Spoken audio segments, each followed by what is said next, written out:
তো কথা বল। হ্যালো বন্ধুরা, আজকে মিস্ত্রির কাছে গেছিলাম। প্রায় 10-12 দিন থেকে বলতেছি কলটা ঠিক করার জন্য। উনি কন্টেন্ট করে, তো ওনার সময় নেই। ঠিক আছে, কাজ দিচ্ছি কিন্তু আসে না। পরে অনেকেই বললো যে আমি আজকে মিস্ত্রি, তো চেষ্টা করলে সব পারা যায়। আজকে আমি কল ঠিক করতেছি নিজেই। তো আপনারা কেমন, নিজে চেষ্টা করলে আসলে পারা যায়। আমি আজকে নিজে হাতে এটা ঠিক করবো। মানুষকে এত তেল মাখা যাবে না, ঠিক আছে। সকালে তো 1 ঘন্টা বসেছিলাম, সকাল 7টার দিকে উঠছি, 11টা পর্যন্ত বসেছিলাম। সে আসলে ঘুম থেকে উঠে আবার একটা উচিলে দিয়ে আবার চলে গেল। ইয়া নেই তার কাছে, মাল নাই, এখন এটা নেই। খুলতে বলতেছি, তেল মারতেছি কয়েকদিন, প্রায় নানান বাহানা, কাজ দিচ্ছি।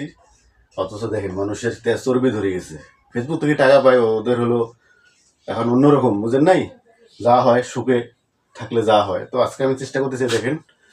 তো আপনাদের যদি কল ঠিক করা লাগে আমি ঠিক করে দেবো ইনশাল্লাহ। আমাকে নক দিবেন, মিস্ত্রিকে নক দেওয়ার দরকার নেই, ঠিক আছে।